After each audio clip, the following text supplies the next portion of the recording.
What is up, everyone, and welcome to the Random Encounter Podcast, episode 174. I'm your host, James, and I am joined by the Full Metal Alchemist who loves chocobos, Phaneckswhy.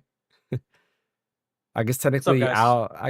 Al is not the Full Metal Alchemist, right? They thought But he he's was. confused as Yeah, Right. yeah. yeah. And then we have the Mega Man in Rush. But the Dressroom Master, actually, he's back. He's finally I'm back back. as the Dressroom Master, the dominant himself, Brian. Live from the cradle. And we have a special guest today. We have Luigi here. Can you say hello, Luigi? Hello, it's me. I'm in a dimension right now trying to save my bread or something like that. I don't know. And of course, we have the great Ace Attorney, Mr. Ash Destroy Him. Hey guys, I don't know how Luigi got my mic or something, but I apologize. I'm here. How y'all doing today? Oh, man. I'm sure all the audio listeners are going to be like, whoa, well, that's crazy. Like, how do we got Luigi there? No. But this week was pretty crazy, actually. There was a lot of news that just happened back to back to back. So there is quite a lot to talk about. I might have missed something. So I was looking at my notes and I was like, I feel like I missed a few things. But, towards the end, if I didn't miss it, we'll bring it up. Of course, while everybody's talking, I'm going to look over my other notes because I have another section of notes and see if there's anything we're missing. But before we begin, don't forget to hit that like and subscribe button. Follow over on Twitch. And because there's a lot of stuff for us to talk about, we're going to go ahead and dive right in. Starting off with Toei. For those of you who don't know, Toei is, they basically publish Dragon Ball. They are starting their own video game division where they'll be basically focusing on games. They did say that it's going to be original games. They're not going to be doing like anime IPs and turning them into games or anything like that. They're going to be their own gaming division, which is pretty interesting.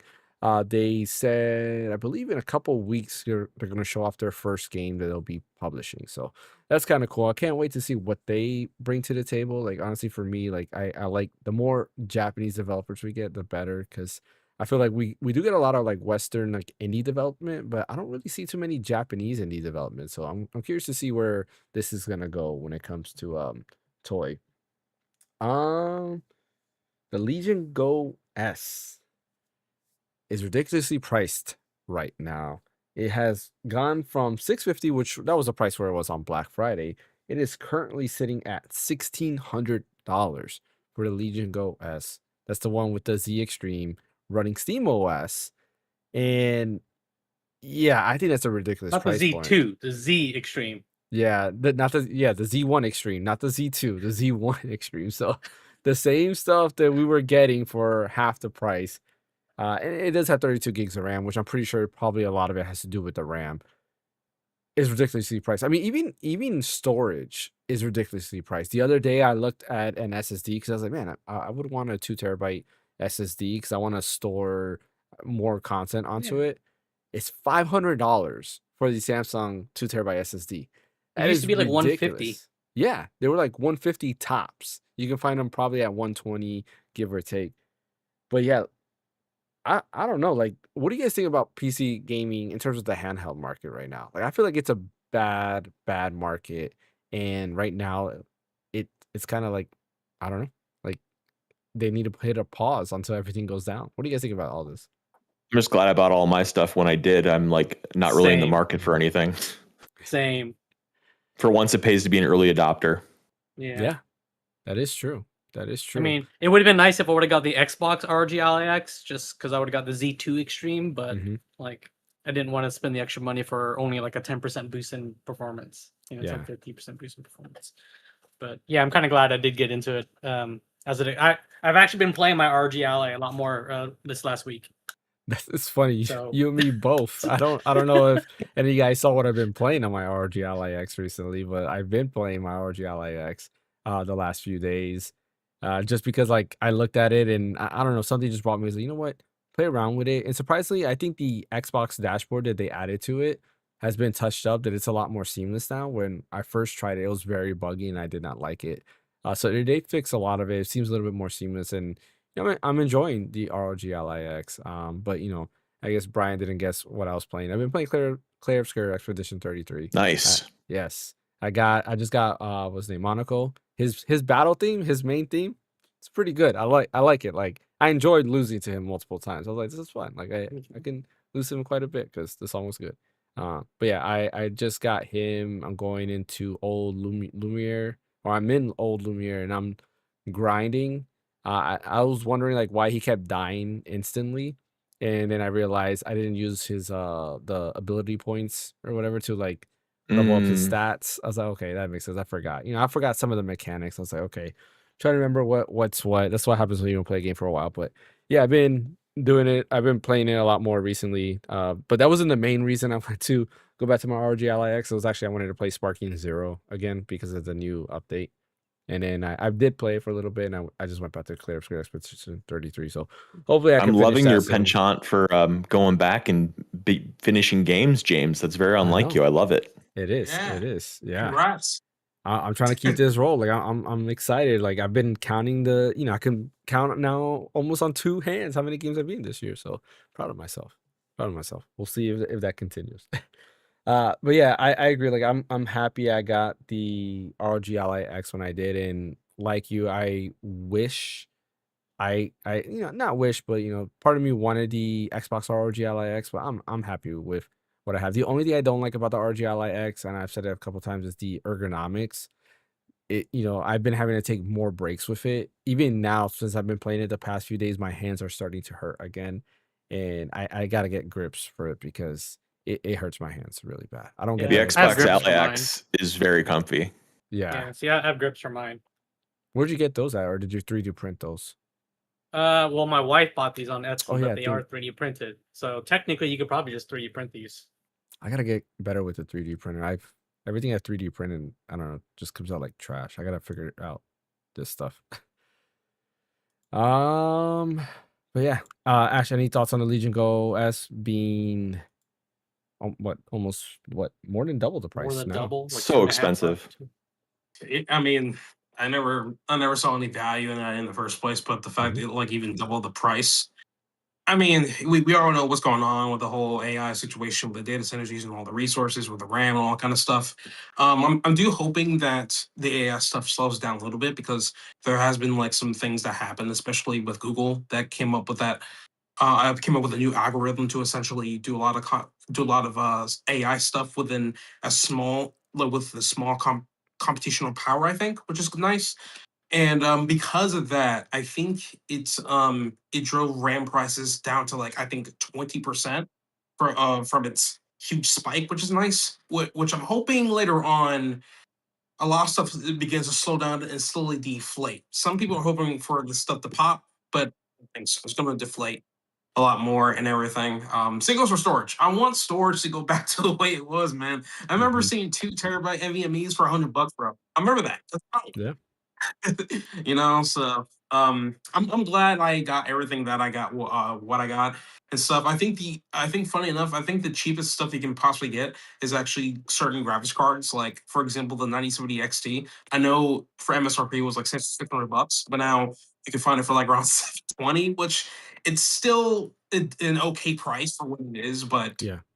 people would have gotten it for $600, But yeah, it is what it is. I'm hoping everything slows down. And the thing is too, what I'm hoping for is when devs realize that hey, people can't really afford the new stuff anymore, so we can't really brute force our way for better performance. Now they have to actually go back to the drawing board and actually optimize the stuff for more lower end hardware, or just stay in the current gen essentially. Which I hope that happens, if anything. Yeah. Yeah. Or cloud gaming. What is that? I mean, even though I enjoyed the PlayStation Portal, no. There's a lot of stuff going on with like Rocknix running Linux on Androids where you can do like a Steam like on there. So yeah, cloud gaming's starting to pick up. Yeah. Also, too, how about the Steam Deck still just like totally being sold out? Like that's so crazy.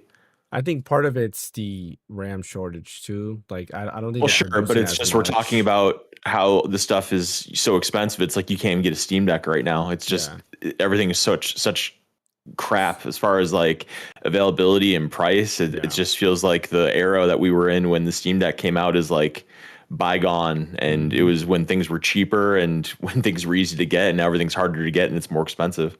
Yeah, it's almost like you felt like you took that for granted for what we Yeah. had, and like usually, Yeah, you can in just walk hindsight, when into you a think Best about it, Buy and get an SSD for, you know, $150 or whatever. And now it's like, nope, it's $400. It's just wow. It's like COVID, but without the COVID. Right. Yeah. Without the fun of COVID. Yeah, exactly. And yeah, I mean, it kind of sucks because like I'm in the market for more storage. Like I need more storage, and I'm holding off. Part of it too is also like I would love a micro SD express card at 1 TB, but at the prices that they're coming out on, like I cannot like. Yeah, I would assume probably if we didn't have this issue, a 1 TB micro SD express card would have been available, and it probably would have been maybe, I don't know, like $100 max, maybe less than that. Versus they're I 150, think something they're like like that, yeah. 100, yeah, they're 150 right now or something. So yeah, I definitely need more storage on every front, especially since I've been using Bazite a lot more. I'm at the point where I'm gonna get a 9070 XT because I was playing Clear Obscure on my PC using Bazite, and since the NVIDIA drivers are not the best on Bazite, it was like messing up. It looked beautiful, but then like after I did like a battle, it like got all mixed up, and it was just like stuttering like crazy. It was great. It was great. Final Fantasy 14 finally coming to Switch 2. They showed it off. Oh, really? Yep. I missed that. Holy crap. New Jeez. expansion too. Yep. Yeah, I heard about the new expansion, but the Switch 2 portion, that's crazy. Yeah, so it's finally coming to Switch 2. There's some bad news about this. Apparently, when Square Enix talked with Nintendo, they allowed it, but you have to pay for a separate subscription for the Switch 2 version. If you are an existing Switch, if you have an existing platform and you want to use the Switch 2 version, you would get a 50% discount, but it's still cross like play. It's still the full MMO. You just have to pay a little bit extra. So you pay 1.5 subscriptions if you want to play on the Switch 2 plus your other. Correct. That is ridiculous. So it's why I think like $15 I think is a subscription. So yeah, you would pay what, $22? Like $750. Yeah. Well, total like $22 for both to play on whatever platform plus the Switch 2. Or you could just play on the Switch 2 only and forget everything else. But their target, they said their target in handheld is 30 FPS. Like that's the target for it, where there might be minor frame drops depending on in cities mainly, depending on like how many people are in the city with population and things like that. But that was their target goal, to run it at least at 30 FPS. But it looks solid. Like graphically, it looks great. I'm not getting back into Final Fantasy 14. I think the Kefka raid that they're adding and the Neon Genesis Evangelion. That's all that matters. That's all that matters. I have tried to get into Final Fantasy 14 so many darn times, and I always bounce out because I always feel like I'm missing something and I don't understand it. But the Evangelion thing, that I'm going to start playing it. Like I already signed up for a subscription. I'm going to finally do it. I'm going to power through. I'm going to get through. I want that Evangelion thing. It sounds awesome in theory. Like I want to know how they're marrying the two, and I bet it's going to be really awesome. It's going to be interesting. I mean, they have a lot of good collaborations, like the Final Fantasy Tactics one. They have the Nier Automata one. They have Final Fantasy 11. Those were cool. Like those almost got me to go back because there's still more Final Fantasy 11 stuff that they have coming out. I believe the current update that they have going on has another Final Fantasy 11 raid, so they keep bringing that back, which is kind of cool. The Kefka thing seems pretty awesome as well. It seems to be, I don't know if it's just a raid, because I think I read somewhere that it's more than just a raid. There's going to be a lot more Final Fantasy 6 stuff that's introduced into this. And I thought there was another collaboration for something. I just don't remember. But yeah, cool stuff. And by the way, the name of the expansion is called Evercold. Oh yeah, Evercold. They did show off the trailer for their new expansion, which Evercold. I like that.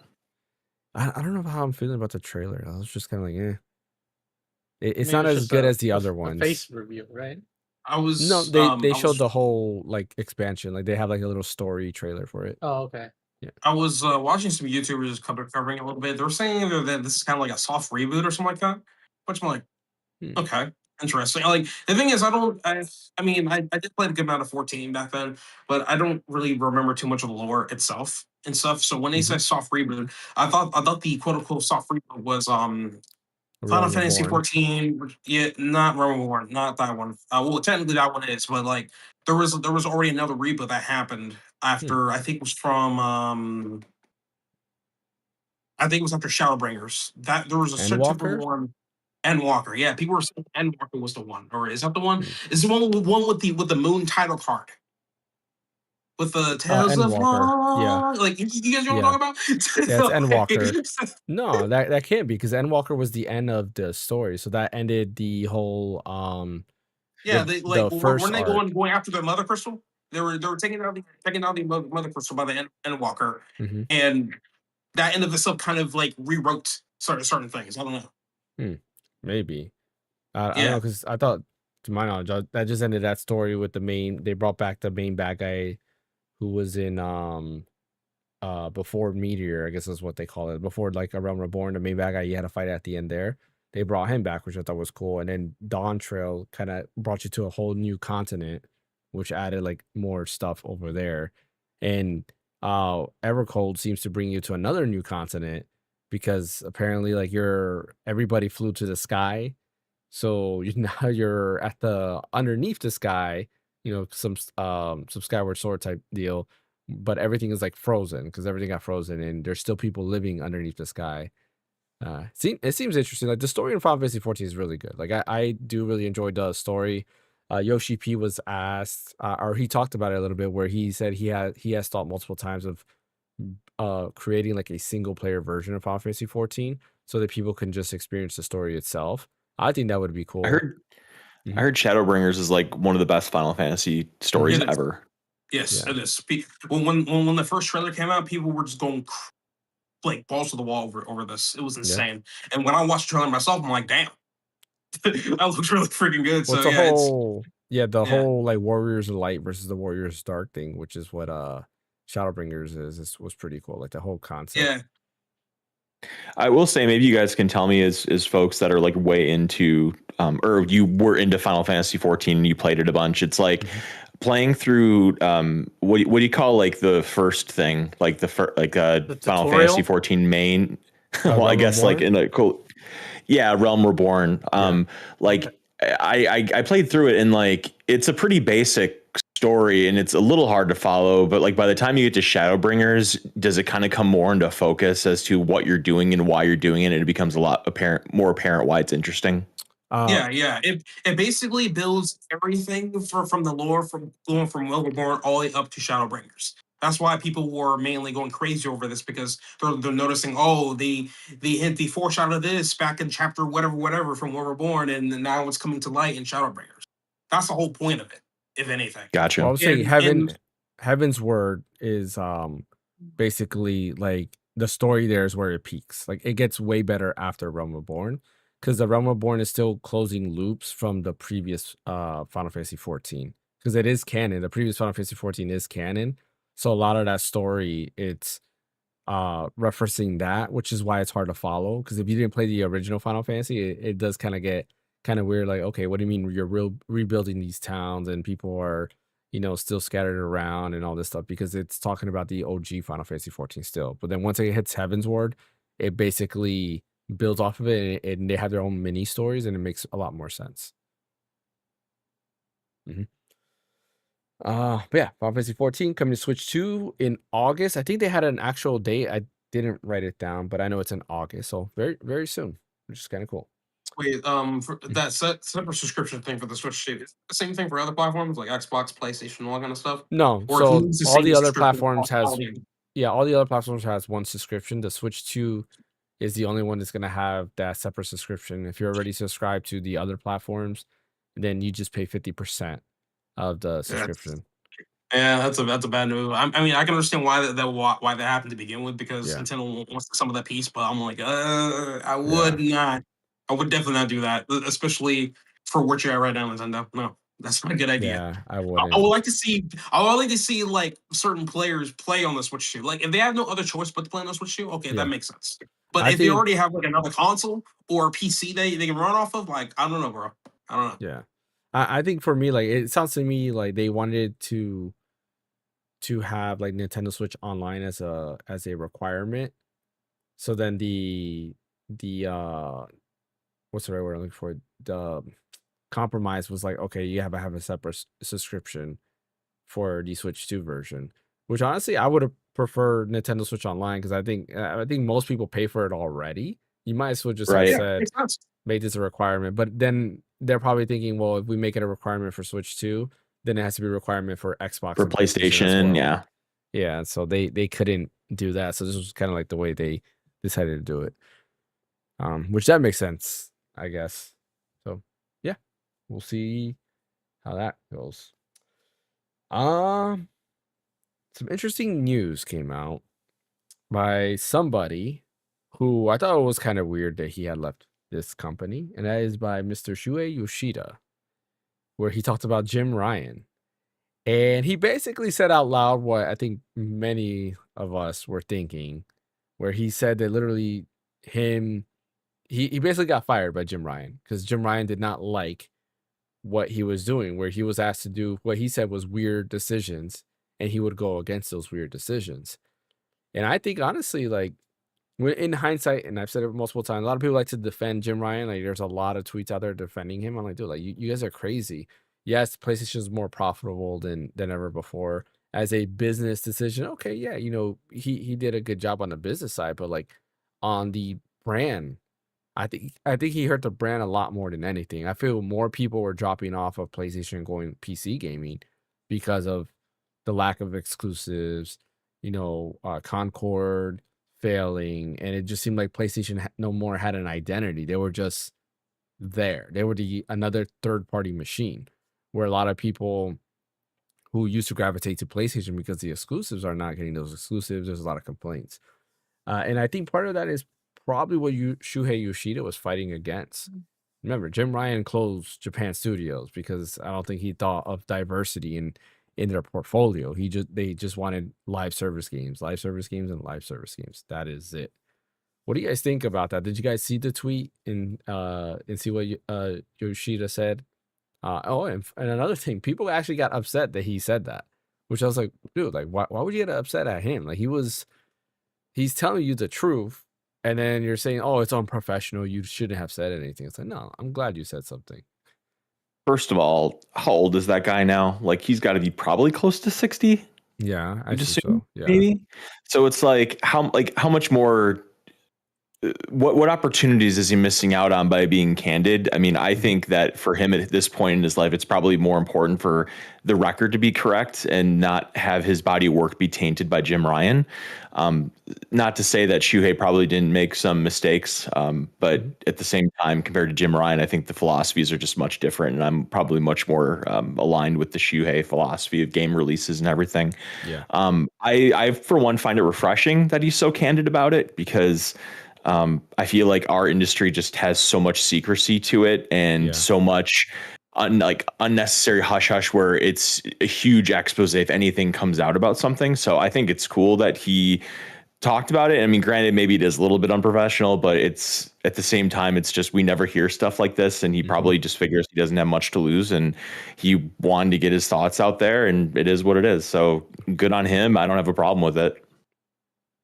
I feel like there was something similar too with Reggie speaking out recently. I saw something like that too, where he was speaking out on certain things. I think specifically like Doug Bowser, where he wasn't agreeing with a lot of those decisions. Oh, But really? yeah, I believe so. I gotta find it. I know I saw it somewhere because he actually posted like on Twitter. Somebody said something, and then he gave like a certain like emoji about it when they were saying that he said that, and I was like, interesting. How much power, though, do the NOA heads really have, though? I feel like everything is controlled by Japan, you know? Reggie had power, I feel like. I Yeah. feel like Iwata did listen to Reggie a lot. And I think he left after what happened with Iwata because the OG president of Nintendo who took over after Iwata died until they found a new CEO, he probably wasn't playing. He's probably like, no, it's my way or the highway. And he probably didn't like that. Because remember, he was very traditional. The OG head of Right. Nintendo was very traditional. And he he wanted like the president of Japan or the president of Nintendo of America at that time was also Japanese. And then the president of Nintendo Europe was also Japanese, which I have another theory on the price fluctuation that we're getting with these Nintendo Switch. It's a Nintendo of Europe thing. But yeah, Asher fan, any thoughts on it? Honestly, I wish we had more openness and like more transparency. Mm-hmm. But with some of the higher ups, I'm glad Yoshida came out and kind of was just trying to clear his name on like why things the way they happen, and because mainly because of Jim Ryan and everything. So like, and I really hope we can like be less secrecy at this point, because like I think most of us can like already tell like what happened for the most part. Mm-hmm. We just need to like hear from the horse's mouth, right? Yeah. So I mean at this point let's like stop wasting more time on like hiding shit and just be honest, because I feel like integrity is like the best currency you can have with your consumers at this point, you know. So I'm glad Yoshida came out. Yep. But you a fan? I mean, everyone said that what needed to be said. I mean, it's kind of like what you said with when businessmen try to run gaming companies. Mm-hmm. You know, doesn't always work out. Yeah, I agree. That's why. Yeah, go ahead. I mean, that's exactly what happened with, like you said, with Jim Ryan. Just not running it in the aspect of your demographic. Mm-hmm. You're running the company in the aspect of your shareholders, which, yes, that's one thing you should keep in mind. But if all you do is keep in mind of your shareholders, you're ruining your demographic. Yep. Mm-hmm. AKA Xbox. Yeah. Mm-hmm. Which sounds like they're slowly, steering the ship back on course. Yeah. Let's actually transition into that. Our next segment. Yeah. Yeah. I gotta say, I apologize, Miss Asha Sharma. I was not unfamiliar with your game. I thought you, as being an AI person, was not going to be probably the best ask fit, AI. But like, yeah, right. It is AI that's actually doing these changes. They did a prompt into Copilot, like, Copilot, what should I do to change Xbox around? No, there's a lot of changes happening with Xbox. A lot has happened this week alone, and yeah, and I'm gonna read down all of this because I put this the minute I found this news. I was like, I am gonna jot all this down because I would forget. But I'm gonna jot it down so we can talk about it. Right, starting with Game Pass. Game Pass has dropped in price. Yes, it has actually dropped in price, which is a good thing because when Game Pass went up to $30, I was like, oof, we've gone so far away from Game Pass being $10, then $15, then it was like $20, and then $30, and it's just kept climbing and climbing. And it was at that point where it's like it's not worth having Game Pass at all. But Game Pass has dropped in price. It is now $23 for Game Pass Ultimate, and Game Pass for PC. I do not remember the price point. I forgot to write that down. But it is cheaper also for Game Pass and PC. There is kind of like a bad thing to it. Like, what are you getting? What are you losing? And you're losing Call of Duty. So Call of Duty will no longer be day one on Game Pass. I think all of us here don't really care if Call of Duty is on Game Pass or not. So that is a good thing for me because it brings the value more now. Now that it's a cheaper price, I think there's more value into this. And it makes me think about resubbing because it's not as expensive as it was before. Especially for PC Game Pass. Correct. For PC Game Pass as well. Yeah, specifically that. Call of Duty will release the following year. So like you will get it, but you're not gonna get it that first year. The second year, whatever new Call of Duty comes out, that's when Call of Duty would be available on Game Pass. Xbox is now a focus. It is a core pillar in Microsoft's plans. So they are really like diving in and making sure like, okay, we are going to focus on the console itself. There is a new logo. So our thumbnail has a new logo. They redesigned the logo going back to the classic green versus just the like Xbox logo being in white. It's more like the OG green looking color, which is kind of cool. They are. I mentioned this already, but they're prioritizing the console again. And another thing had leaked, and it seems to be true because Discord themselves talked about it. There is going to be a Game Pass starter pack. If you are a Discord Nitro subscriber, which like I am, you will get Game Pass Standard included, which I think is pretty cool. Game Pass Standard or Starter rather will be basically it will have 50 games included. So there's a whole list out there. I think I forgot who wrote it. I saw it somewhere. Let me actually pull that up. There's a list out there which is pretty cool where they actually go into detail like what games will be available on this starter pack. But while I look up for that list, any thoughts on anything I just mentioned? Also, too, aren't they talking about doing like some exclusivity again or something like that? Yes, or like trying to make that a new focus?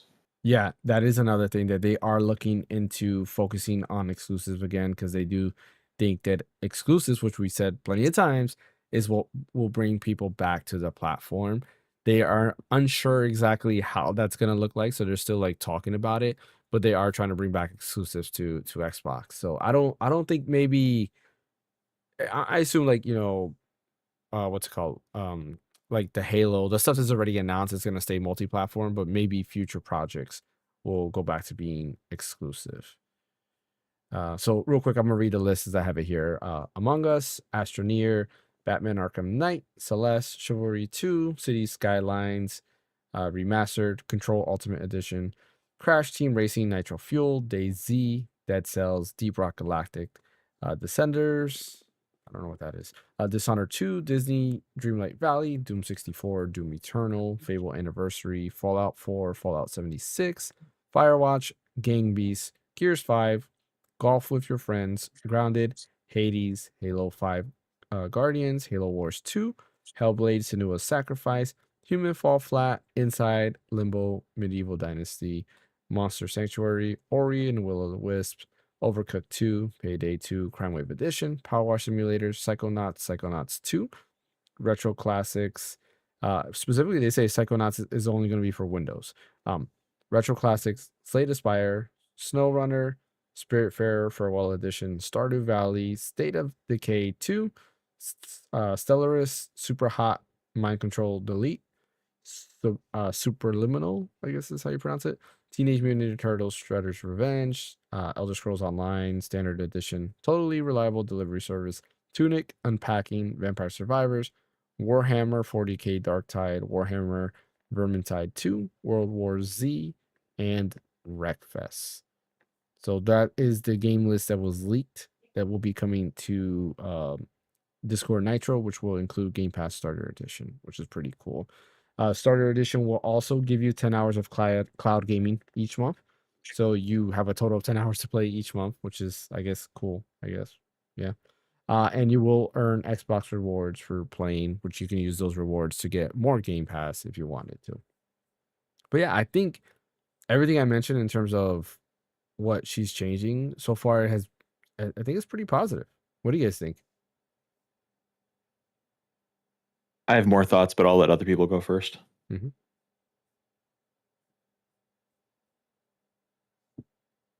It's interesting. It's a fresh breath of fresh air from a non-gamer. Yeah, that's true. We'll see if she can follow up. I stay on the edge of my seat because, we've been burned too often. I agree. And it's funny because we were just talking about on the flip side with Jim Ryan, like this is what happens when we bring a businessman into the gaming industry, but this is also a non-gamer in the industry, and so far seems like positive work. This is why I think she used AI, because she headed AI, right? So she probably asked AI for some help. That's true. Maybe AI. He's like highlight the height of Xbox superiority, right? And she probably had asked AI that, and they probably put bullet points, and she's like, you know what? I'm seeing the data. It looks like when things were big for Xbox, this is what was going on. We should probably go back to that. Yeah, that's true. Hey, that's what's really sad about. Go ahead. What's really sad about that though is that all this stuff that they're changing is all stuff that I feel like we've been saying versions of for months now. It shouldn't take AI to like give her ideas or give anybody ideas on how to improve the Xbox brand. I just feel like so much of this is so self-evident for the longest time. Focus on exclusives, lowering the price of Game Pass. It was way too expensive. Even if it's only like, I think that a real change would have been bringing Game Pass Ultimate down to 20. I mean, at the end of the day, it's 20. I think it's $22.99. I want to say. Yeah. So it's only like, $7 or $8, but I mean, it's $7 or $8. Like, that's fine. It's good. It's definitely a step in the right direction. And honestly, I can't think of any other time in the industry or anywhere right now where prices are going down. I think it's really novel that there's something that exists in this world in 2026 where the price went down even by like $7. That's incredible. I just feel like there's this path for Xbox to be a very relevant brand with value in the gaming industry, and bringing new things to the table that it's just so obvious, and they just totally chose to go this very corporate, very I don't want to say money hungry because that sounds kind of naive because they're all trying to get money, but just very not. I'm trying to think of the best way to put this. It's like PlayStation has all of PlayStation's moves. I feel like were strategic, with maybe the exception of Bungie. I feel like Bungie might have been something that it was a bad deal, and then I hated how they closed Blue Point. But for example, Insomniac, they got Insomniac because of an extensive relationship with Insomniac. You think about Nintendo with what's the name of the company that did Xenoblade? Monolith Soft. Monolith Soft, yeah. Like all these what do you call them? Mergers or purchasing of companies and stuff. It's all relationships that were established. Whereas Microsoft's like, we have an unlimited checkbook. Let's just go buy things, and we'll just press the win now button. And they learned very quickly that just having all of this stuff without the right vision and without the right talent and without the right strategy behind it is going to make them where they are now. And now they're spending all this time, money, and effort on backtracking on the decisions that have been made over the last 5 years, give or take, that if they just would have gone with what their original vision was of what Xbox was, they would absolutely be in a better position than they are right now. They certainly wouldn't be in any worse of a position if they would still be having Perfect Dark coming out. If that new Gears game was still Xbox exclusive, which I guess I don't know if they've announced officially that's going to PlayStation, but we'll assume it's going to based on their previous strategy. Yeah. All of these games that could still be I would even be okay with them coming to PC now, because I think Microsoft really wants to bring PC and Xbox together, and I think they can live harmoniously. Maybe even Switch, but the stuff of putting stuff on PlayStation, it's just not. I don't get it. It just seems like they're giving up the game before it's even begun. And there's just so many ways for them to get back in the W column. And I feel like this new person that came along has started that. It's a shame it took so long to do these things that seem very easy. Yeah. It does make you wonder. Like, there's been a lot of rumors. Some people blaming that this was all Phil Spencer's fault. I've seen rumors that a lot of it was Sarah Bond's fault. And as of right now, like, we don't know whose fault it is, right? Like, whether it's Phil or Sarah Bond. But the point is that I think if you listen to your audience will tell you really what you want, right? A lot of times companies try to think that your they know best. Yeah, exactly, right? Versus what your customers are telling you. But in this case, they were dead wrong for the longest time. We said it, you need exclusives. And yeah, they brought up all these studios and they promised a lot of exclusives. But when you really think about it, in the time frame that Phil started buying up all these studios till when he got let go, what was that, last year or whatever? How many exclusives did he really produce? He didn't really produce that many, especially with all the studios he got. Some of the studios didn't even come out with a game, right? They got closed down. There was that one game that failed, I think. Which one? I forgot. Yeah, so There's many. that's a good question. Yeah, it was like one game that failed, and I remember this exactly because there was that like Xbox dedicated podcast that Phil Spencer was on, and he was like pretty much not happy on the performance of that game and stuff. We played it, fan. Remember, we were having issues like when we boot up the game, it would go across both of our monitors, and we couldn't fix it. The it was vampire that. What was game. that vampire game? Yeah. Yeah, Vampire Survivors. No, Vampire Survivors is a good No. game. Was it like my Red God. Heart or whatever? Redfall. Redfall. There we go. Yeah. That one. So like, I don't know. It's. I mean, what I think is that when Phil Spencer first got in, um, he was trying to make a whole bunch of things happen, but because higher ups they didn't want him to do that, they wanted to do other things. Yeah. Then I think that's where the friction may have happened to begin with, because they didn't truly believe in what Phil Spencer was originally saying to them was ever going to work. So Yeah. they're like, instead, let's go to entirely other direction that we want Phil Spencer to do, which at this point, why have Phil Spencer even there in the first place? And now I guess they're finally actually learning from their mistakes. And then now with Asha Sharma, they're like, hey, Asha, why not listen to the fans to see what they think or something like that and go from there. And I think that's and then I think that's when we see the sudden change of a lot of certain things, like the price going down along with the new logo that they produce or something. So, but I feel like Phil Spencer, he was trying to gear Xbox in the right direction. It's just that there are so many obstacles he has to go through it, mainly through the higher ups, which is ridiculous. Like if you're gonna let him like direct Xbox, you know? So Yeah. Jeff Keighley had wrote like 3 days ago. Xbox has announced its new strategy. The model that got us here won't be the one that takes us forward. Changes will include revaluation of exclusivity, Windows and AI, Microsoft gaming back to Xbox. So remember they had changed everything to Microsoft gaming versus Xbox gaming. That brand is no longer a thing. It's back to Xbox branding, which is nice. And then new North Star daily active players, which I think works, right? How many daily users do you have on your platform? That should be like anybody. If you make a console or you make a device in general, that should be the most important thing, is like how many daily active players do you have, because that's how they buy into the ecosystem. I think I agree also where I think you were saying this, Brian, where it probably does work out to have some Xbox integration with PC, right? Because it is your ecosystem. Because I do think ecosystem is a huge, how can I put it, competitive landscape, right? And you guys probably know who I'm gonna mention, that I think is making waves with their ecosystem, which is drawing people to buy their platform because that is their strongest right now. Their strongest, what's the right word I'm looking for?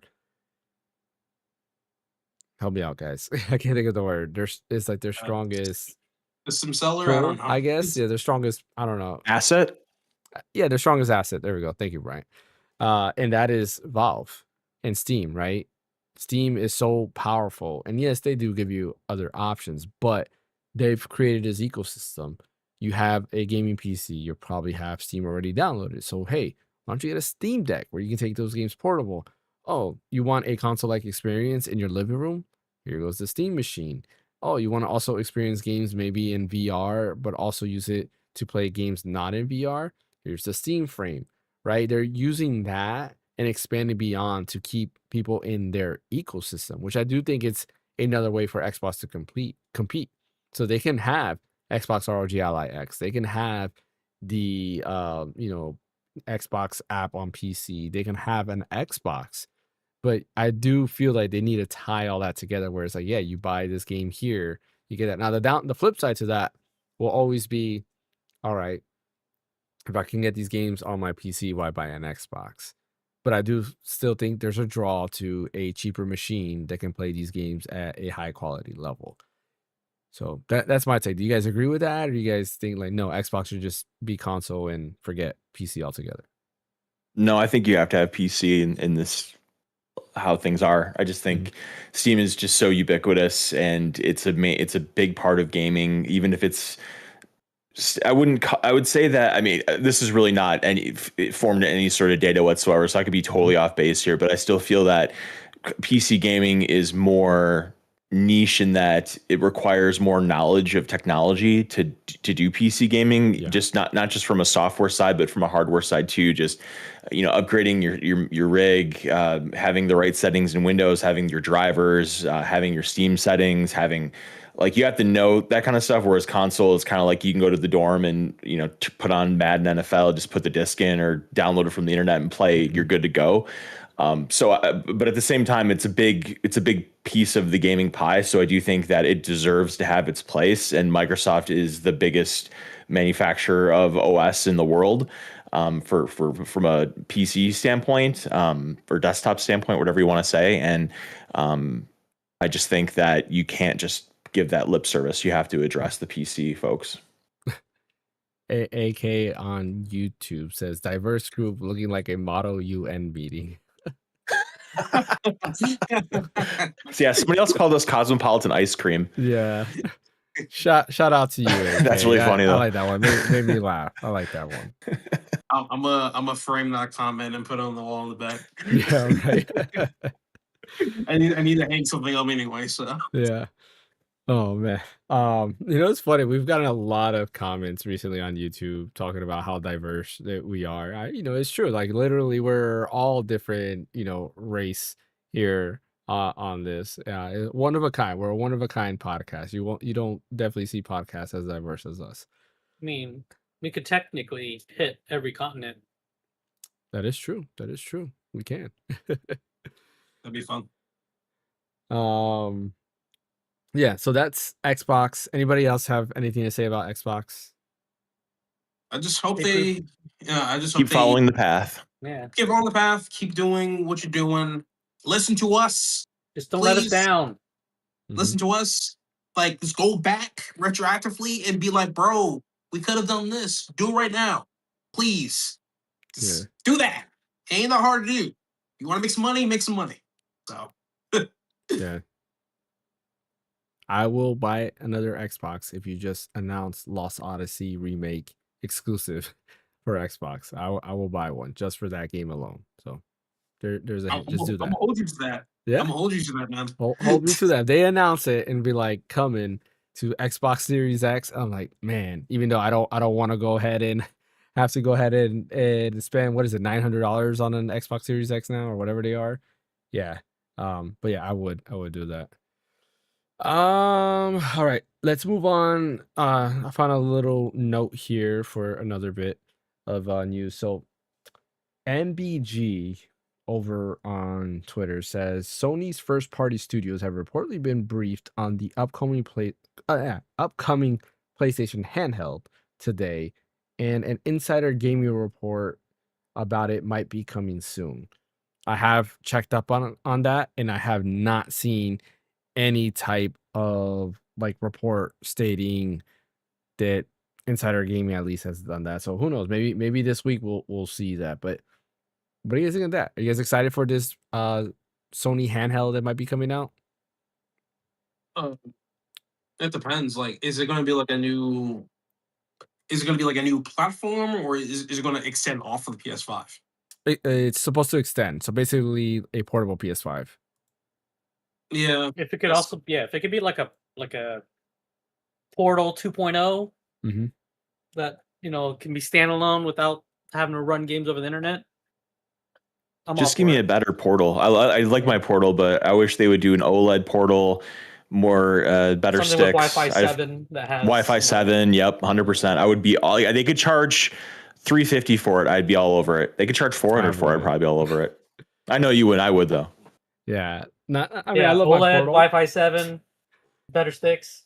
Yep. I love my Portal, but no, I do want a console.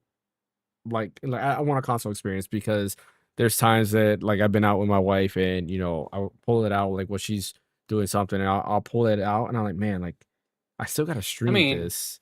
And with how well fine. Well, I mean, with how well ARM CPUs are going on right now, and how they can actually get SteamOS running on ARM, and Linux running on ARM, it's not out of the realm of possibility. Yeah, where they could technically do it. I mean, Nintendo proved it can happen with the Switch too. Yeah. So, Sony just they got to get their engineering chops in line and figure it out. Aren't they saying that's what the low power mode thing is on these games that are coming out? Is that they're testing for what the new portable machine will be? It'll be like the low power mode version of these games. Because I noticed when I was playing Hades 2 today on my PS5 that it had that low power mode thing. I'm like, huh, that's interesting. Hades 2, yeah. I'm like, Hades 2 needs a low power mode, like that game. Like that seems like such a low intensity game that it has a low power mode, and it's like who would use this? You know, I don't get it. So that's interesting. Yeah. It's funny because I was looking at like Demon Souls and it also has the icon. I was like, okay, like it seems like almost all of Sony's first party games have that icon already, and they're expanding now into third party.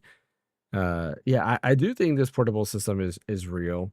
Like it's been rumored for almost 2 years now, and I do think it's real that we'll probably be seeing it. And honestly, like that portable system could have all the Portal features, but and then some, right? So like, hey, maybe you're at home and you do want to play God of War Ragnarok using PS5 Pro settings. You can stream it instead of playing it on the handheld mode. Versus when you go out and about, I do still think it's nice to have a device that doesn't need to connect to the internet to play games, which is usually why I bring my Switch 2 with me when I go out versus the Portal, because of that reason. Like if I go to like a hotel or I'm like at my in-laws or something like that, where I somewhere where I have Wi-Fi, I don't mind using the Portal. But like on the fly, like even though I don't think it uses that much data, I still just don't like to use hotspot. It's fair. All right, let's go ahead and talk about a leak that happened. I'm not sure if everybody saw this leak. I saw it when it first got posted. I was like, oh, that's interesting. Like there's a review on this already, and then they removed the video because I guess it wasn't supposed to come out. But that is the Steam Deck, the Steam controller. The Steam controller unboxing video was just came out, and it also, I'm not gonna say who released the video, but it's actually a big name of the person that released the video, and I was actually surprised. So I don't know if they had it scheduled for that, and then maybe Valve told them don't release the video, like we gotta wait, and they forgot to like unschedule the video, because you know in YouTube when you upload a video you can set a date and time for those videos to release. So a lot of times when you see embargo reviews, those are already in YouTube. They're just sitting there waiting for the time. That's how all those things come out at that time. But yeah, they showed the unboxing. Looks great. And they actually talked about the price, with it being $100, which to me I think is not a bad injected into my veins. I'm all over it, man. All over it. I'm ready. With how expensive some of these like pro controllers are, $100 is very reasonable. And this is trackpads, to be honest. Yeah, for and sure. Hall effect. And it has the buttons on the back too, like you know, which you pay a lot more. I mean, the DualSense controller. How much is a X Elite like controller? DualSense Edge is $150. Yeah, DualSense is so the DualSense, right, is 75 up to like what, up to 90, I think, depending if it's like limited edition, or 85. But then the Edge, the Pro one is like it's 200. 200. Oh, it's 200. Yeah, not 150. Yeah. And then the Xbox, like just the core controller, I think it's 130, 120. Yeah, well, 130. Yeah. And then if you add on the extra stuff, it goes like 150. It's like 150, 230. Like it. Yeah. Like $100 for a Steam controller is way reasonable. Like I'd buy like two of them. Yeah, dude, I'm just looking forward to the trackpads, man. Yeah, I'm looking me forward too. To that. for me, I think the biggest pro and is like I've tried using my ROG Ally X docked. While I do think like that new Xbox mode helps out with navigating, there's still sometimes you need a mouse, and like it is like I have to go ahead and plug in a mouse to it, and it's very annoying. Yeah. Oh, so you got something like that? I don't even have that. I should get something like that. Yeah, just like a little Bluetooth keyboard with the trackpad. Yeah. So having that and being able to use the trackpad as a mouse, and then maybe setting one of the back buttons to bring up the keyboard, like that would be perfect. And I can use the ROG Ally X docked at all times, which is kind of cool.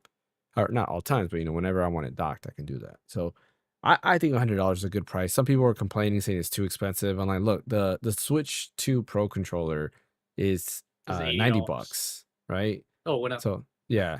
So it's $90 for that. Yeah, we paid $80. It went up by $10. So it's $90 for that. And still, I mean, the controller's great, but I think you are getting a lot more with the Steam controller. So I think $100 is a good price. Honestly, I do hope that this video being leaked is suggesting that Valve is going to release a controller like very soon, because I can wait for the Steam Machine. I don't mind if they're trying to wait for the RAM prices to go down so they can get it at a set price point. Like, I'm happy for that.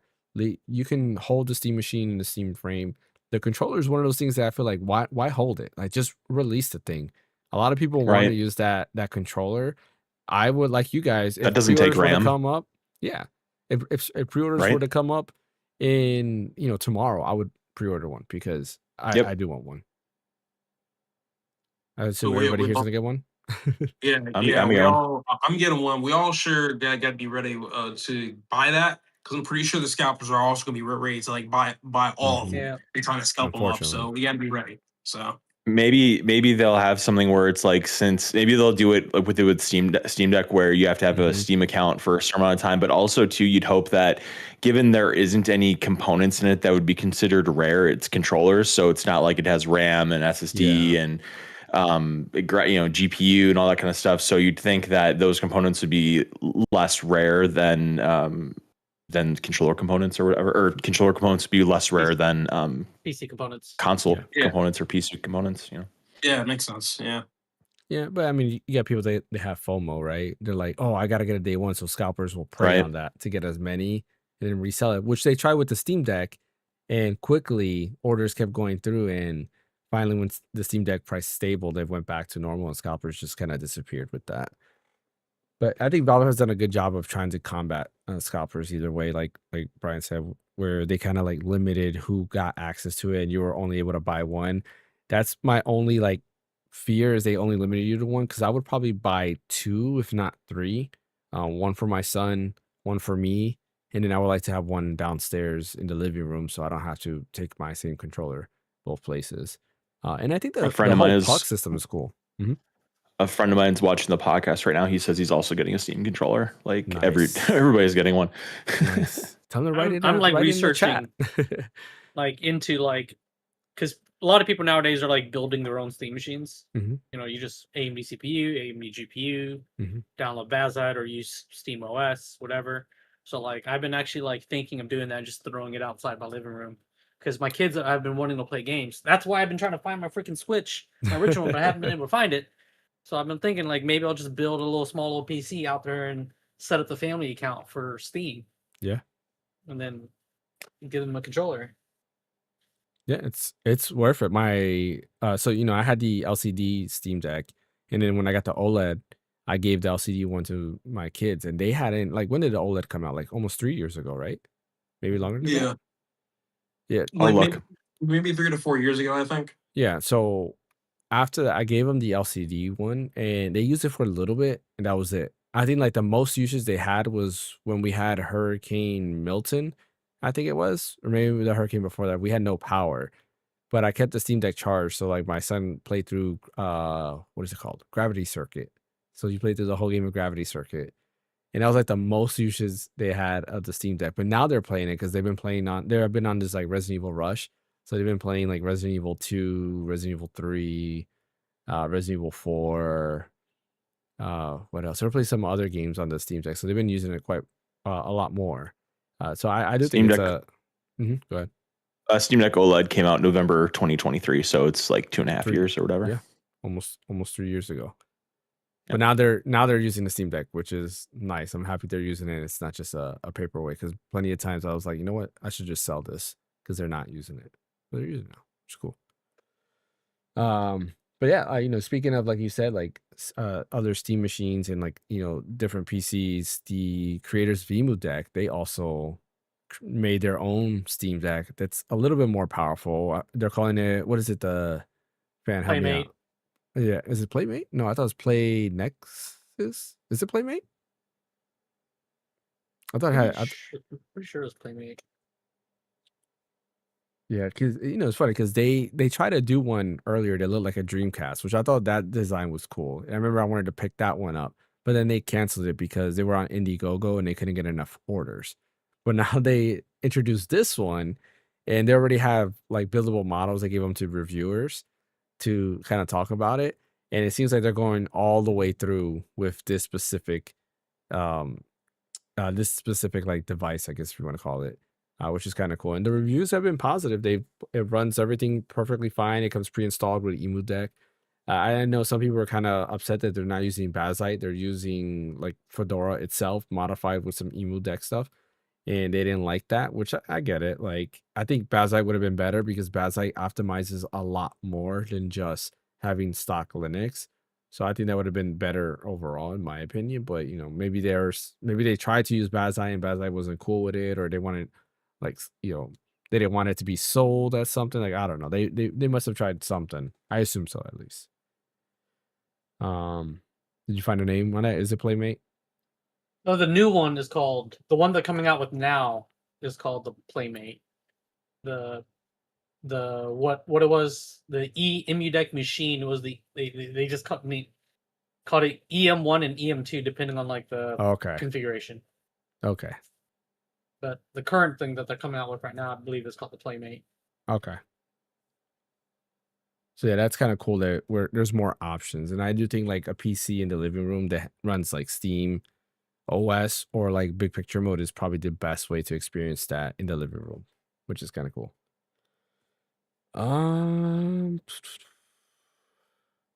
Okay, that leaves us with this last little segment, something that we're probably not going to talk much about.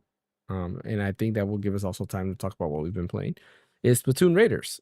There was on Monday, I believe it was, Nintendo dropped a Splatoon Raiders like overview trailer as well as the release date. It is coming out in July, and it doesn't look that bad. It's not what I was expecting. But then at the same time, like I was trying to remember, like what was I expecting with this game? And honestly, I was not really expecting much. But it is a single player experience mostly, but there is a co-op experience as well where you can do up to 4 players.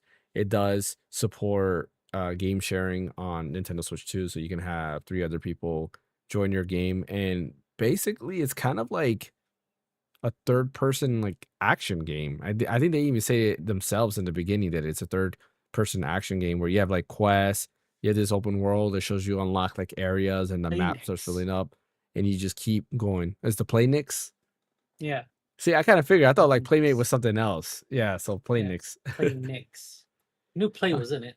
Mm-hmm. All right, keep going.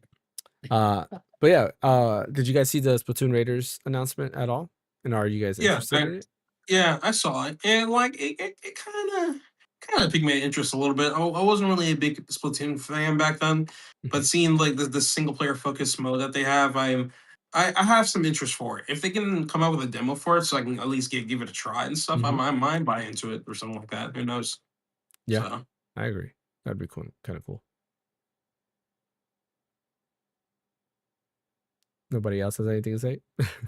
No, I didn't really watch it, honestly. Yeah, I didn't really watch it because I wasn't really big into Splatoon because I never really played any of the Splatoon stuff. But if they're coming out with like a single player story driven game, I try it out just so I can get into the Splatoon lore. Yeah, Splatoon 1 was pretty fun. Splatoon 2, I bought it at launch, played it for a little bit and stopped. And then Splatoon 3 was the same thing. I think I streamed it when it first came out, played it for a little bit, and I traded it in like maybe a month or 2 later because it's kind of cool. It's just not my cup of tea. But this one seems, since it's more single player focused, I think there's something a little bit more up my alley rather. And like I don't know, the whole co-op thing is what interests me the most because I can probably play it with my kids and it using game share, which works flawlessly. Like I really do like how game share works on the Switch 2. I think it might be pretty fun. So I don't know if I'm gonna pick it up. It is cheaper if you buy it digitally, which is kind of cool. If you buy it physically, it's a little bit more. It is not a game key card; it's an actual like cartridge. So if you do want to buy it physical, there's that. But it's like a first party game, so yeah. Well, Pocopia technically is, even though it's made by a third party, it's still a first party franchise, but that one's a game key card. But yeah, I think it's kind of cool. Pretty fun. That comes out in July. That means we know when every single Nintendo game is coming out because Yoshi's coming out in May.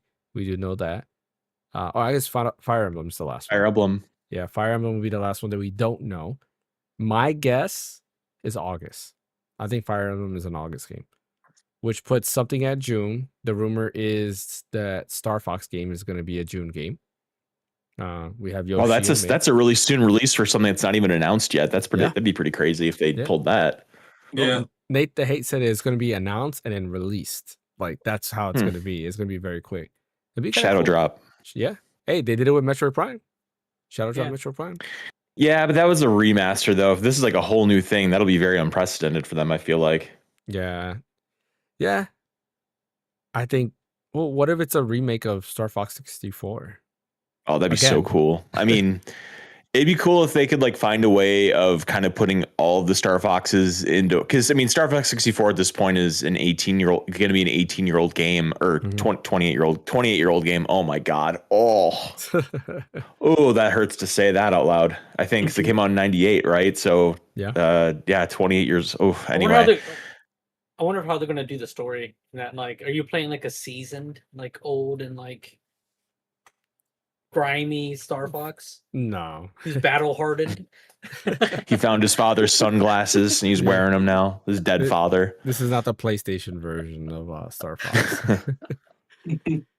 Like, and I wonder if multiplayer would be a focus, because I remember playing the multiplayer with my brothers in the N64 one. You know, it's pretty cool. Like the 3DS added the whole camera feature, which I thought was pretty cool as well. Which Star Fox had the tanks? It started with 64. Yeah, 64 had it. 64? Yeah, basically every Star Fox after that had it. That was fun. I think Star Fox you did the multiplayer battle. Yeah, Star Fox 2 is supposed to have it too, I think. Because I beat Star Fox 2, and I believe there was a tank. Did you really? Level? Yeah. Oh, interesting. Yeah, I beat it like when it first got released. So when I got the Super Nintendo Classic, I didn't play it at all. But then when it got released on the Switch through the Nintendo Switch Online, I played through it. I was like, you know what? Let me just figure out what I want to play through it to know what it was about. And it was fun. It's definitely playable. It is hard to focus, because if you ever go back to the Super Nintendo games, it is very hard because the frame rate is like at like the FPS is awful. Yeah, it's like 15 frames per second, but it was fun. Like Star Fox 2 is definitely more fun than the first one, and you can see that they definitely built Star Fox 64 off of the second game more so than the first game. A lot of fun mechanics. Like I said, it can be hard at times because it is hard to like notice certain things. There's actually this one level where you're those walking robot thing that's in Star Fox Zero as well, where it has like 2 legs and it shoots. And it's basically like an open area level where you have to go through different rooms. You have to unlock certain hatches and go through it. And I remember I got stuck because I was like, man, how do I open this hatch? I can't find where the control center is for this. So I'm walking around the whole area, but it was kind of cool. Like it was a different experience for sure when it came to some of the level design in that game. And I really enjoyed it. I recommend What's so crazy, it was finished and they just said, no, we're good. Yeah, for the most part, yeah, it was finished.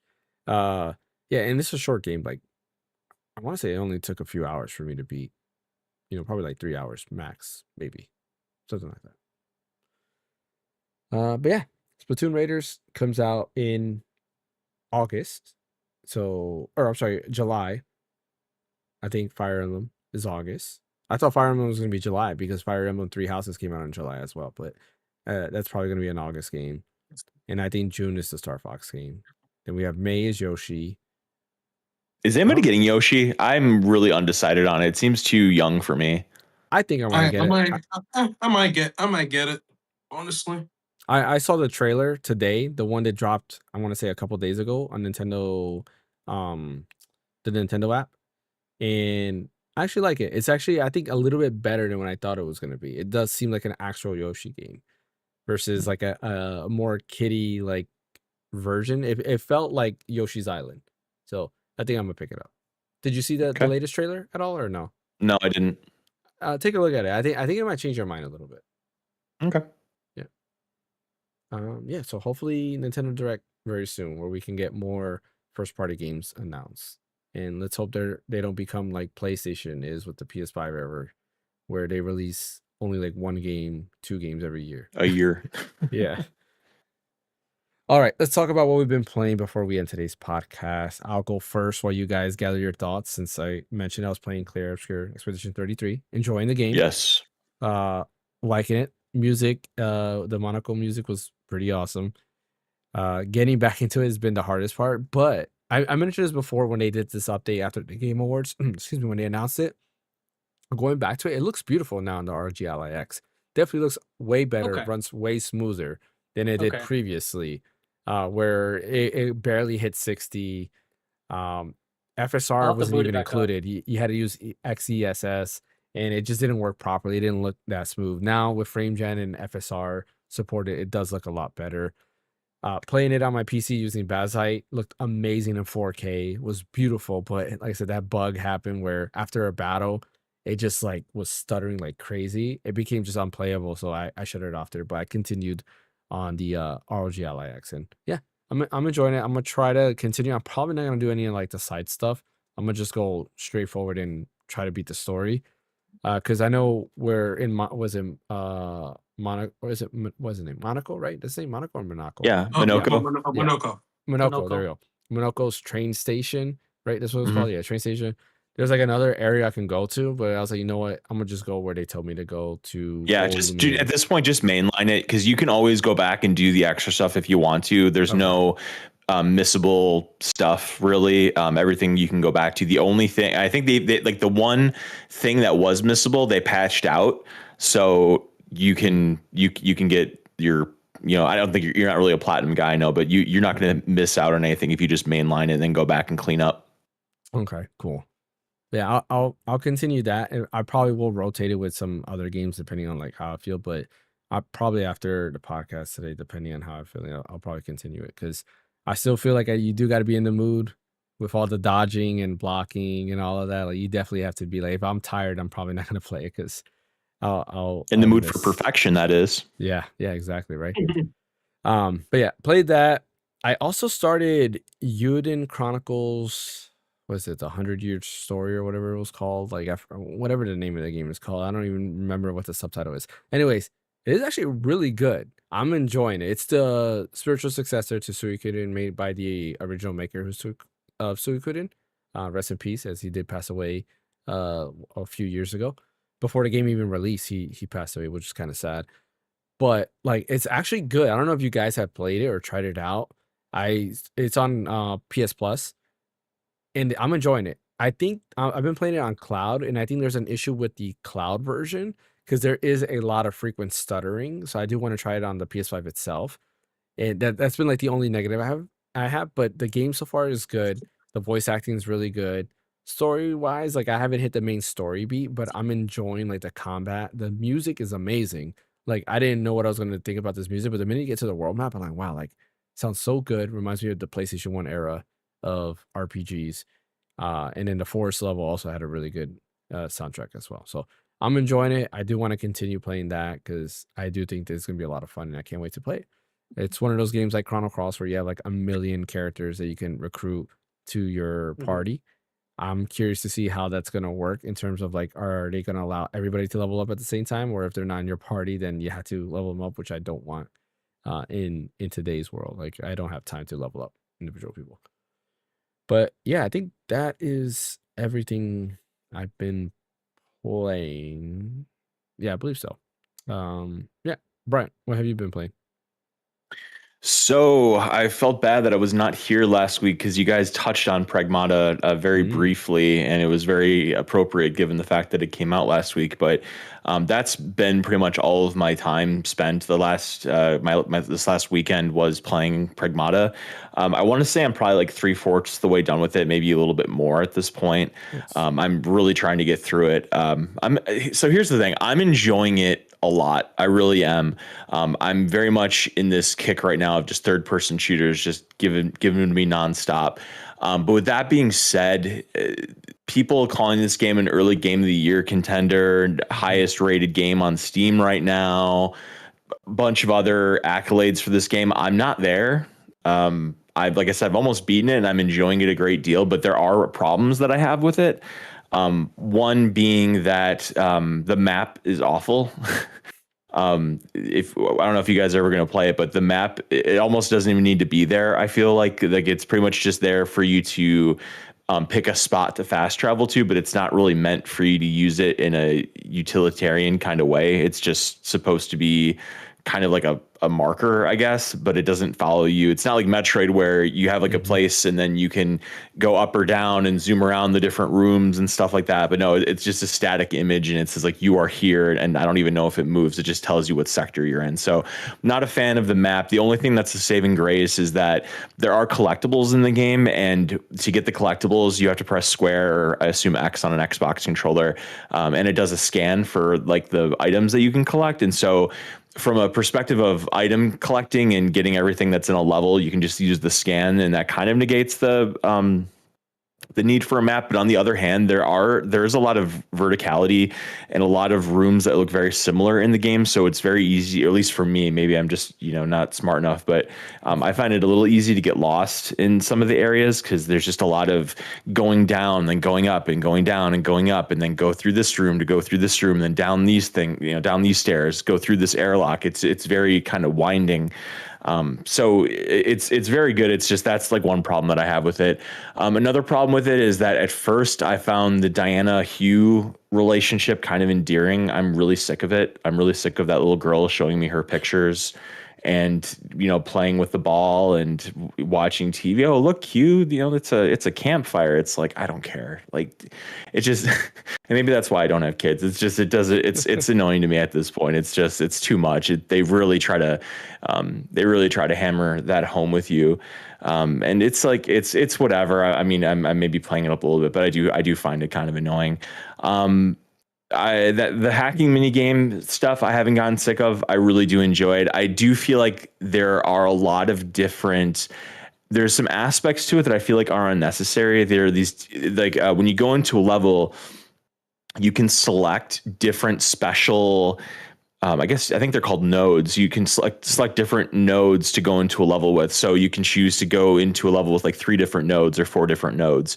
And for example, you could go in with one that confuses the enemies, another one that brings their defense down, and another one that when you hack one enemy, it hacks a bunch of enemies.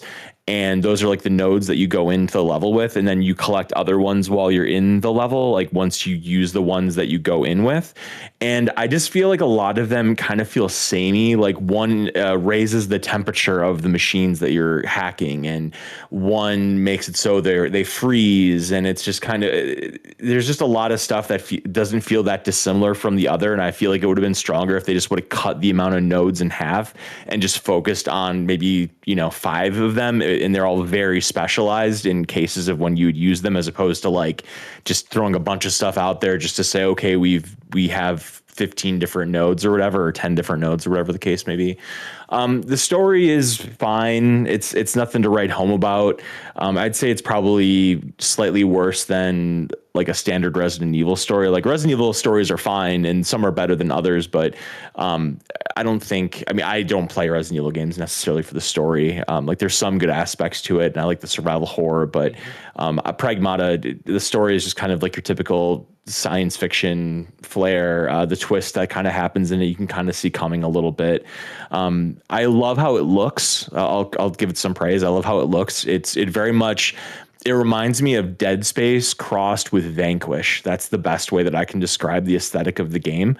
It's a third person, and the way that you shoot enemies and everything, it's a lot like Dead Space. But as far as like the sheen of the world and how the machinations look, and the machines that you fight and everything, it's all very Vanquish looking. The guns, how you move, not how you move around, because in Vanquish you do this like knee slide thing that's really badass. You don't do that in this, but there's lots of really good looking stuff in it. The gunplay is very satisfying. There's a couple of guns I really don't like, but I guess that's normal with games. As you have some guns that you like more than others and everything. The leveling up is great. When you collect certain things in the game, you level up your character, you level up your health, you level up Diana's hacking ability, and you level up your gun as far as like how powerful it is. And then you can also level up your weapons. You can level up your hack, the different nodes that you have. You can level up how many heals you get. There's a ton of stuff to grow your character. There's training things you can do where, when you do them, you get more material to level up your character. So it is a very good grind for leveling up your character and and incentivizing you to continue to get stuff to level up and to become more powerful and everything, and destroy the enemies a lot quicker. So overall, I'd probably give it like an 8 so far. I'll see if my thoughts change on it by the time I finish it. It's definitely a game I want to platinum because I feel like I'm really rolling through the trophies so far pretty well.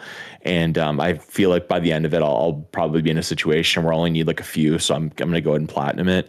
But yeah, it's very good. I also re-downloaded Final Fantasy 14, kind of going back to our conversation that we were having earlier, just because of that Evangelion raid. And it's a game that I want to like and want to get into so bad because there's just so much stuff about it that appeals to me. But it's just the MMO bit just overwhelms me. And did you download it on PS5 or what I downloaded it on everything. I have it on Xbox, I have it on PC, and I have it on PS5.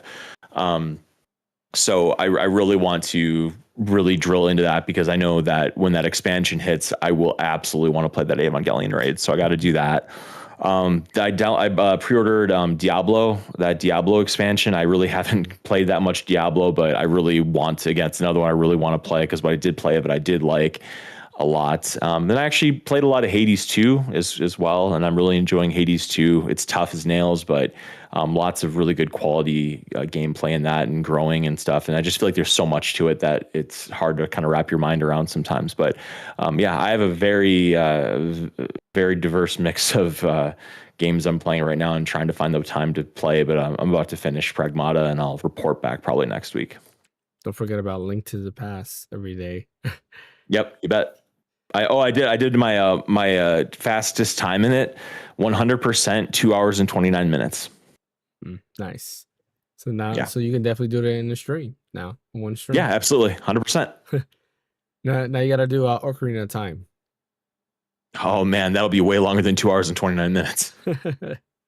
Hey, I mean, you got speedrunners doing a lot less, right? They're doing it like but that's like do those glitches. Yeah. What'd you say? Want to play? I say if you haven't bought Vanquish, it's only $5 on Steam right now. Oh no, I have Vanquish already. Are you kidding me? I love Vanquish. Yeah. Maybe I'll pick it up.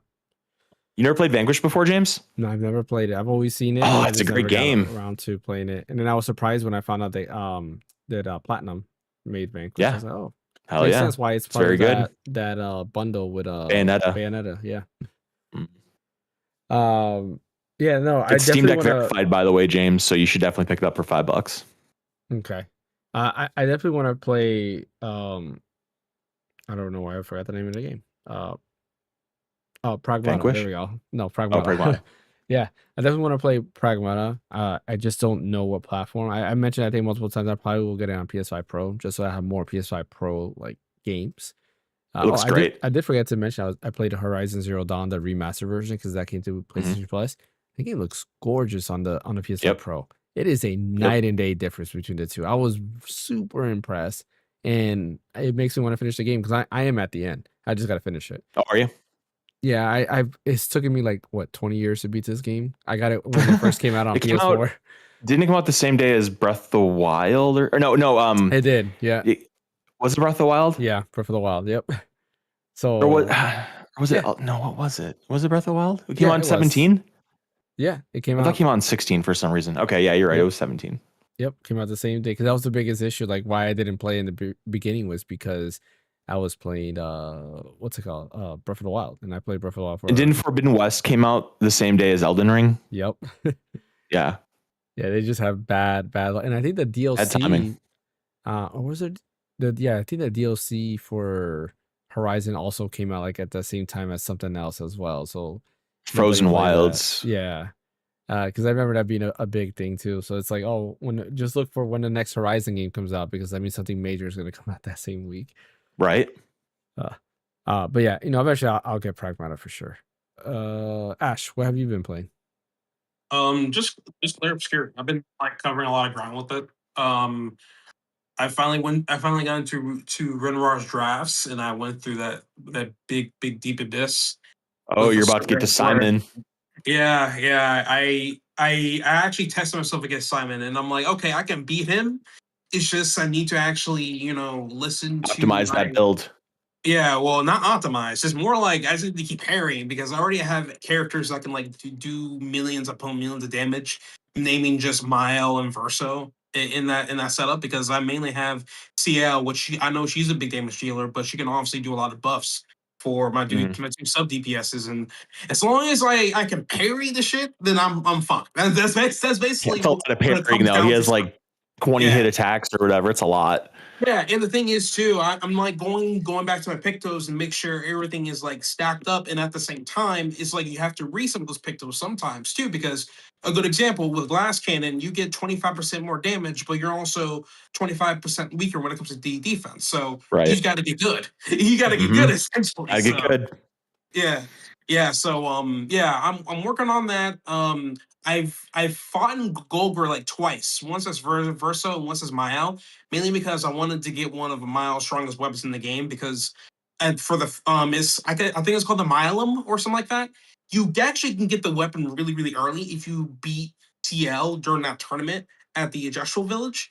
But if you lose to her, then later on you can fight Golgra, and when you defeat Golgra, you finally get the weapon and stuff. Oh, And you didn't which beat CL in the village? yeah, you can beat CL. Yeah, No, I'm once saying you you beat did it. CL. No, I didn't. I did not. I thought you had to. I beat. Yeah, I thought you beat did her. too. Yeah.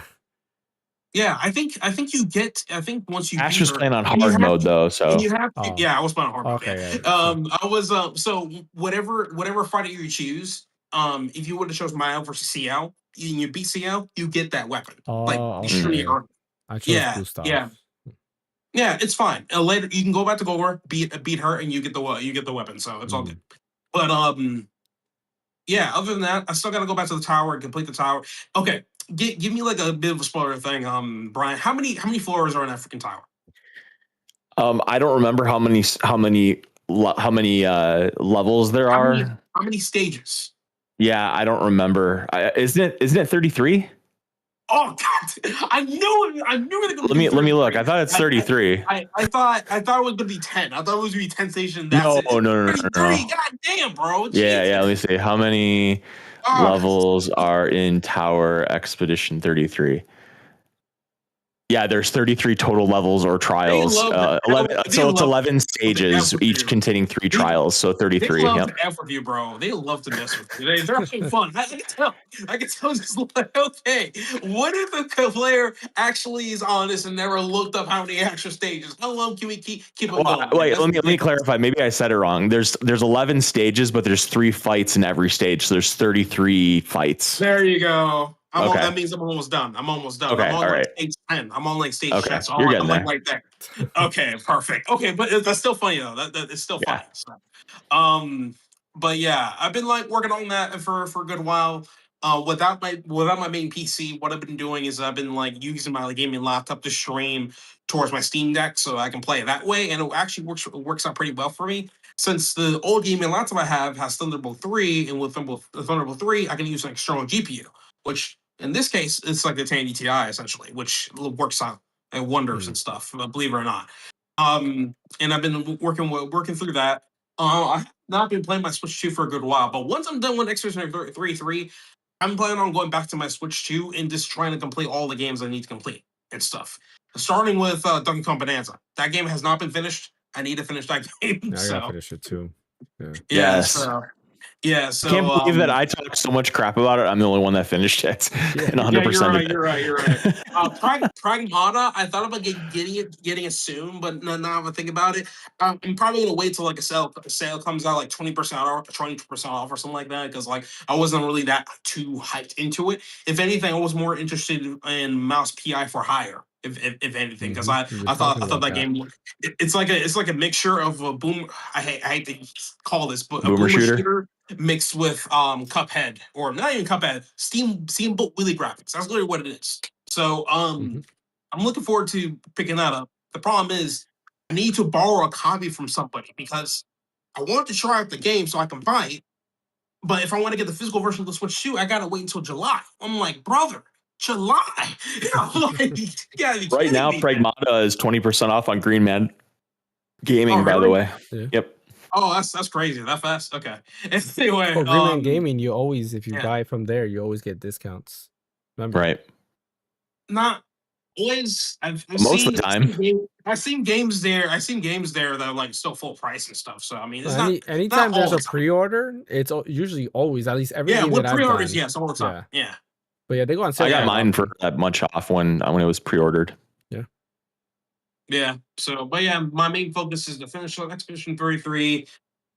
In the way I want to finish it, because like, listen, I can just mainline it, but I want to feel satisfied. I want to complete all the content first and then mainline it. And I know I can go back and clean up, but I want to do certain things a certain way. I want to clear Okay. all All the right. side content so I All can right. overwhelm the hell out of Red Run War once I get there, bro. That's You're all already I want going to do. to. I know. Listen, I got I got Mael with a Mhm. Milo, and then on top of that, she got I forgot the movie's called. I think it's called Stockholm, whatever it's called. Oh It's yeah, like yeah, I know what you're talking it's about. like her most powerful move. It's like extreme void damage and stuff. And when Yep. you attack it, when you use it, she gets rid of her own shields and becomes defenseless. Yep. Which I didn't realize how much more powerful that is when you put other pictures with it and stuff. Yep. And then not So to much mention, stacking. if you use Fortune's Fury from CL and put that shit on top of her as well, she becomes jeez, I don't want to get started with that. But Yeah. but yeah, I'm just doing whatever I want. I need to like finish as much content as I possibly can, and then go into Lumiere and mess with Renoir for a little bit. He thinks he has everything, but I'm like, bro, I fought Simon. What? Yeah. So I feel bad for Simon though. I feel bad for him. So cool, yeah. That's all I have for now. Fan? So I haven't been playing much, except Breath of Fire 4. Nice. What did you start? I was trying to Nice. get. So I started on my phone just to see if I can get it playing. And I'm like, okay, got it working on my phone. And then I'm like, all right, I got to figure out which console was I playing it on to where I was, to where I was at. So I booted up my RG Cube. Like, nope, not very far on that. Did it on my Vita. Not very far in that. I'm like, okay, it's probably the RG Ally because I had Emo Deck running on it. Did it on that. I'm like, kind of far, but not where I thought I was at. I'm like, okay, so I lost a save file somewhere. So because I've been when I was transferring and upgrading drives and stuff like that. So I lost a save file, and that's kind of why I was playing it. So I was trying to get back to where I was at. Where I'm at right now is I'm just still in the Broken Sword story. I have that dog character with a single sword. Yeah. That's where I'm at now.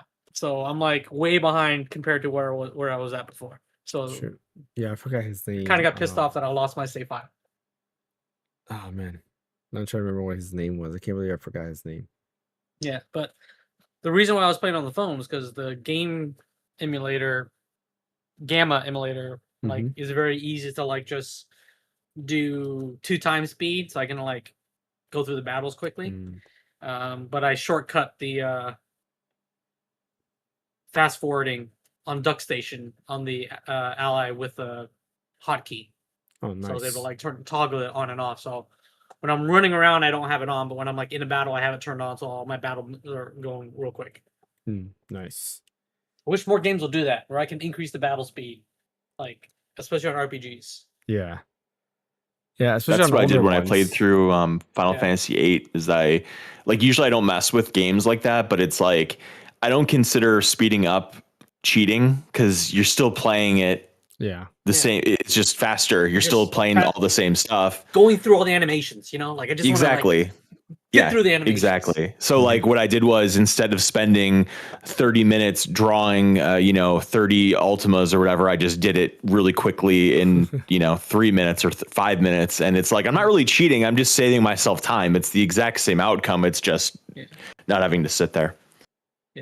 I got things to do. I'm an adult now, come on. I agree with you. I think like any remake of older RPGs or any turn-based RPG should have the ability to do it up to like 3x speed or whatever. Yeah. Like Dragon Quest. And I tried the GOG. I tried the Breath of Fire 4 GOG version. The text, like you can tell they've obviously like updated to modern text. Yeah. And they've done some like bifurcation filters and whatever, because it doesn't look the same as it did before. Yeah. But when I was playing on that, I'm like, oh, it has cloud saves, which is nice. So like if I play on, like, you know, if I play on the Ally, I can stop, save, and then start on my PC. It has cloud saves, but it doesn't have the fast forwarding speed. So that like irritated me, and I'm like, all right, I'm going back to DuckStation. I'm going back to emulation. Hey, the By the point way, is James, you go ahead. purchased it. You purchased it. That's what counts. Yeah. So you can play wherever you want as long as you have bought it. You just have to buy it again on Steam. Just keep supporting it. What were you gonna say, Bryant? I felt so bad for you. I saw your Eternal Darkness stream and I saw how you had to end it without beating Yeah. that chapter. Oh, Yeah, I felt so bad for you. That stupid little monster thing. Like I don't understand it. Like you saw how I died when I ended it. Yeah. He was like got me in the corner and I couldn't move. Yep. And He I was was like, spamming all you. right. Yep. Yeah. So I was like, I can't do nothing. So I'm just stuck there. I'm like, ugh. I can't tell you. Maybe that's the third time I've died in that game by being stuck. Maybe in look through a walkthrough and not being able to something. move. No, I mean I can do it. Like, and I got so far. I think was it that one or the one before that where I got so far and I died because like I was low on health and I was trying to run away from the freaking monster, but I was thinking like, no, maybe just 2 more shots and the monster would die, and it didn't die and it killed me. I was like, oh, but yeah, I'm definitely gonna continue Eternal Darkness. I'm You're so close. Yeah, that stupid monster, like that really got me upset when I died. That's like I don't mind if I die, but when I'm locked into a corner and I can't do anything, that gets me angry. And you know, but it's that era of gaming where there was a lot of like little funny glitches like that that happen. Yeah, Eternal Darkness. I've been playing that too, and I also played Fire Emblem Path of Radiance. I had to get an oil change, and I was like, let me just play some Path of Radiance for a little bit. Why not? Did you show the guys doing your oil change how awesome Path of Radiance is while they were working on your car? Hey guys, check this out. I should have, right? Get some new converts. You know what's funny He's is trying like, to jump on everybody. well, I was waiting there in the lobby. Like I got up because you know, like usually it was at the dealership, so like usually dealerships have like snacks and stuff you can get. So I went and got up and got a snack. There was like 2 other people there who were sitting down playing their Switches. I'm like, okay, nice, that's cool. Like, see, these handhelds they're useful for things like that. Do you guys remember the Switch announcement, or I don't remember? I think it was the announcement where one of the little things in it was like a woman that went to a party and she brought her Switch, and like everybody was so excited, and like people were kind of making a meme out of it, like, oh look, Karen brought her damn Switch again to the party. Yeah, exactly. It's like that's James with his Fire Emblem trying to, hey guys, guess what? Fire Emblem Path of Radiance is on Nintendo Switch Online. Do my oil now. I'm sure a lot of people are going to switch to parties now too, right? Oh yeah, play 1-2 Switch. Just imagine like that guy brings a Switch to the party every time, like it's some college student or whatever, and every time he goes, he brings his Switch with 1-2 Switch, and he keeps asking people to play it with him, and it's just the only thing installed on his Switch is 1-2 Switch. I think like, most people, what's this guy's problem? I think what a weirdo. Smash is the game that everybody plays. Like you go there and like, hey, you want to play Smash, and everybody just wants to start playing. There's always a tournament that always happens over here. So yeah, Smash is where it's at. All right, cool. Well, that leads us to the end of our podcast. Appreciate everybody for joining. We had like a lot of viewers coming in and a lot to talk about. Yeah. Quite a bit to talk about. I'm surprised we did it within, a 2-hour mark. I thought it was going to take longer than that, so that's why I was trying to speed it up. But speed along, yeah. The future of gaming might be positive now. Like we've had so many a little more episodes of like, the future of gaming is not bright and all this. Bleak. We might be getting that competition back. The console wars might be coming back, which I think is a good thing, because these wars, with how PC parts are going, it might be a brighter future for consoles. Well, that too. It's just AI needs and it might make like AMD to provide further support for the Z1 Extreme, because how they said they're not going to support the like CPU, GPU drivers anymore. Like, well, now since everything's getting more expensive, like maybe we need to start extending that support timeline. Right? Yeah.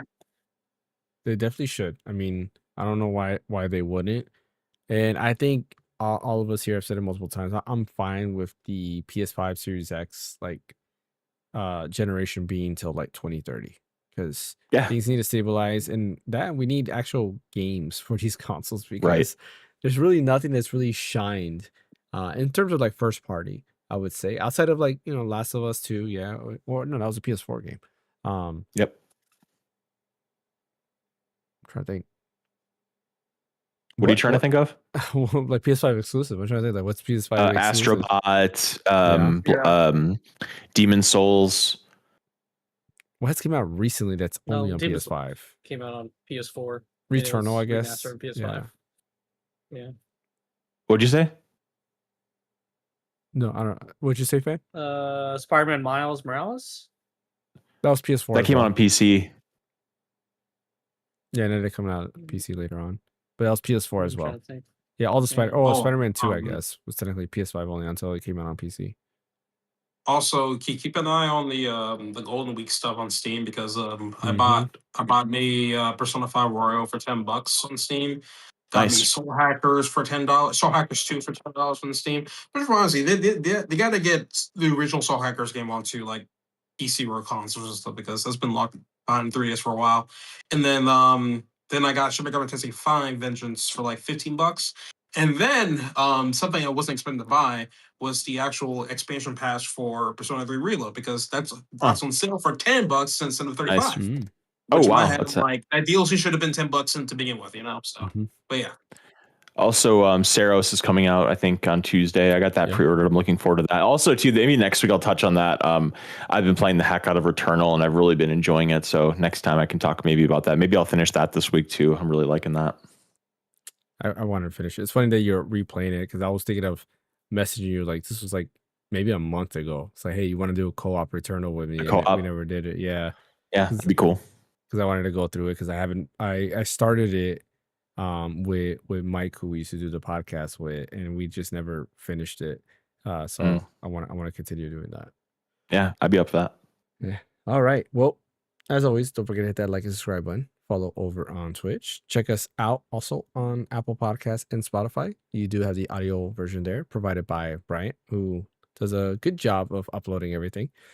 I'll be back Friday with Eternal Darkness, and then of course Sunday we have the podcast. And yes, I do have a video coming. It's just I have the video footage there. I just gotta edit it, and it's just like I haven't had the time. So hopefully this week I'll have the time. I probably won't because I've just been busy with work and stuff like that. But yeah, Bryant, where can I catch you at? You can catch me at the UN. Sorry, that's not our Twitter handle. red_so_deep on Twitter and Blue Sky. What about you, Fan? Catch me at Phaneckswhy at all the pertinent socials. What about you, Ash? You can catch me at Asha Sharma on YouTube. And as always, catch me right here at those UN headquarters, right? Where we are the United Nations. We'll see. United Nations of Gamers. Yeah, exactly.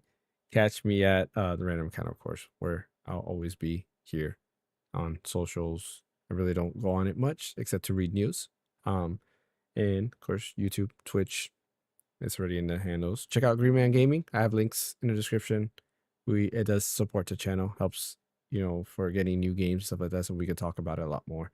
That does help out quite a bit. Also, if you're a Prime subscriber, feel free to use your Prime sub on us on Twitch. I do that. It helps out a lot. You do, Brian. Yeah. You do. Helps out a lot. I just did it. I forget. I appreciate that. I don't know why my notifications are not working. I got to figure out because like I get the notification here. Or actually, I think I did figure it out last time. It was I don't have the sound going on, and I need to have the sound going. I think that's what it was. I forgot. Something like that. But yeah, anyways, thank you, Fan. Thank you, Ash. Thank you, Bryant. Ace Attorney has good music, by the way. Just want to say that because I've been listening to the soundtrack. And yeah, we'll catch you guys. Ash knows. Next time. Thank you, brother. Thank you, brother. Take care, everyone. See you next time.